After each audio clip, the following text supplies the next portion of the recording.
So, this film, I never thought I'd come back here again, but since it is the viewer's request marathon and A Justice did request it, I might as well give it a look. So for those who don't know, this film is the fourth entry in the Equestria Girls series, which is a spin-off of the popular fourth generation of the long-running My Little Pony franchise. And for those who are worried about going into this with no knowledge of the last films and getting confused, oh, don't worry. This film does explain what happened in the last movies on multiple occasions through the use of exposition, which I want to complain about, but on the other hand, it does make it easier on newer viewers, so I can somewhat give it a pass here. But I can understand the issue people have with it, especially with those who saw the last few movies prior to this. Also, I want to make something clear before we properly begin. I am not a brony nor a fan of this property. I may have covered it years and years ago, but that is not who I am now, and to be fair, we all do stupid stuff when we're younger, and I'm sure I'll say that in a few years, that being this much into anime and animation was stupid. We'll see what happens. If you like this show, more power to you, but do understand that I'm also going to potentially make some jokes at the show and maybe the fandom for the sake of humor, so please do not take it too personally, okay? That being said, I'm looking at this film as a piece of animation and nothing more, so how about we stop stalling and take a look at this film, shall we? Well, the first thing I can say about this film is that it's certainly colorful. Yeah, it's appealing to the eye, it catches your attention, and even the animation looks fine in terms of fluidity/motion. Sure, it's not the best animation I've seen, but for the sake of this film, yeah, I'd say it works. Now, let's lower the contrast of these a bit, because I like having my video stay up longer than a day, thank you. Don't want to work the boat too much. Speaking of which, who keeps an alarm clock under the pillow like that unless they really like having the back of their head vibrate every morning? Or maybe it's how this world gets stands, because we see in the next scene this demonic-looking thing behind her. And now I'm wondering what would happen if she was stabbed with the Requiem arrow. Okay. In all seriousness, this is Midnight Sparkle, a creature from the last movie that formed after this version of Twilight did something stupid and nearly destroyed the world and other worlds by ripping open holes in reality. And of course, with a big action like this that could destroy the world, they naturally forgave her, and she seems to be the only one suffering the consequences of it. Well, at least some people in the fandom didn't adopt this behavior, forgiving scumbags easily and or trying to sweep their terrible actions under the rug.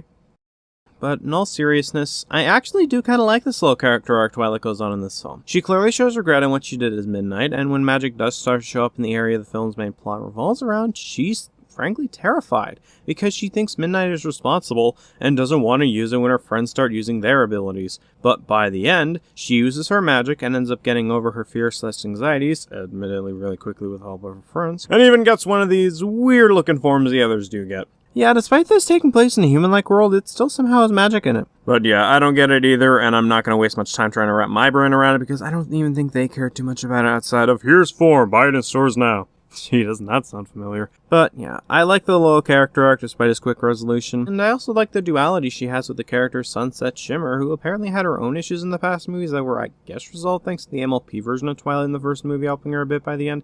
And now it's her turn to save Twilight. It's like poetry. No. One mess at a time, thank you. And unlike the first movie, we see someone actively trying to be there for the person who regrets their past actions and show them that they care and want to see them get through this to an extent, which I do like, since it does showcase a good bond between the two as well as chemistry, and the execution of the arc minus the resolution is solid for the most part. Sure, it's not amazing, but I think it works for a film meant for family/kids. Even the songs are slightly catchy. They're not something I put on my iPod, obviously, but like the character arc mentioned earlier, I think it works for its target market. Even the singers put in a good performance.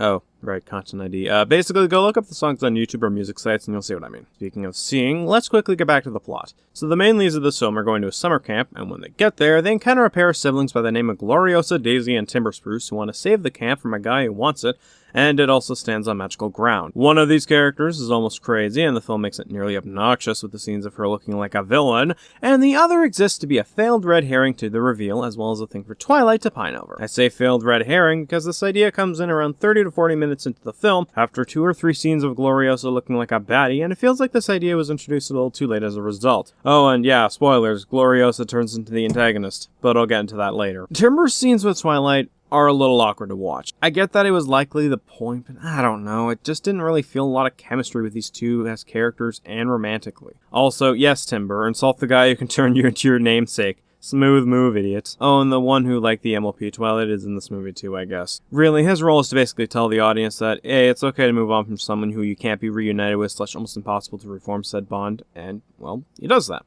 But wait a minute. You mean to tell me that if you can't reform that bond with someone you lost / reunite with someone that's gone forever, they should just move on? What a surprisingly good moral to teach people, especially the kids.